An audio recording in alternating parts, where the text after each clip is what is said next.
Hello everyone, my name is Helga and you're on my anime channel. Today I want to talk to you about an anime series that, in my humble opinion, turned out to be the best in the past anime season. It Invaded is a mystery thriller with a psychological twist to it. It's a NAS Studio original, and I believe the creators are very keen on psychology because they put one of the major Freudian concepts in the center of the show's narrative, as well as in its title. If you have never heard of the concept of id and are a bit confused with the name of the series, I'll give you a brief introduction on the topic. According to Sigmund Freud, there are three major parts of our psyche: id, ego, and superego.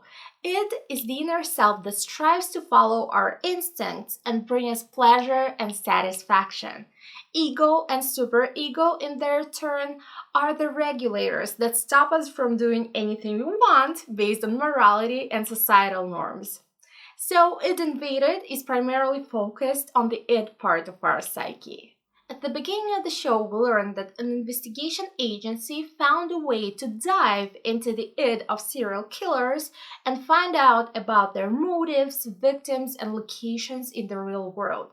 I don't want to give too much away talking about who can enter the id world because the show does an excellent job describing its lore and gradually informing you about all the important details, so I don't want to deprive you of the pleasure of uncovering it for yourself. The characters of the series are exciting to follow because they all have varying kinds of questionable morals.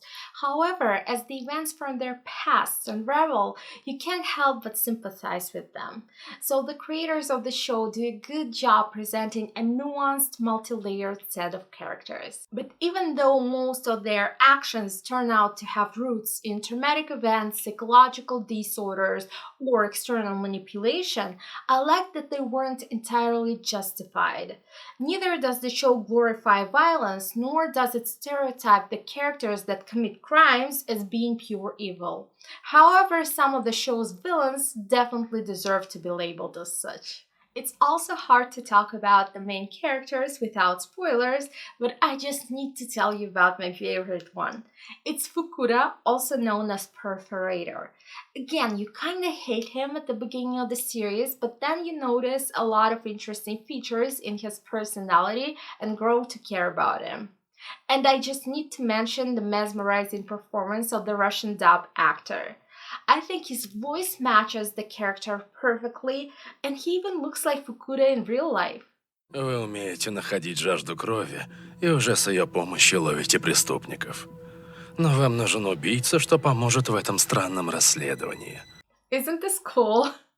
Later in the show, and again, I'm gonna say it without a spoiler, they reveal information about Fukuda having an obsessive compulsive disorder, which makes a person feel the urge to repeatedly perform particular actions or have the same thoughts in their heads over and over again.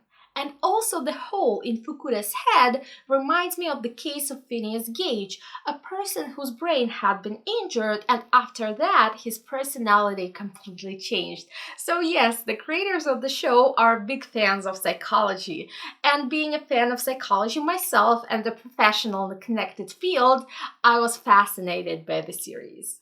Also, I have to use this opportunity to mention the haunting ending theme by Miyavi that perfectly matches the atmosphere and overall mood of the narrative.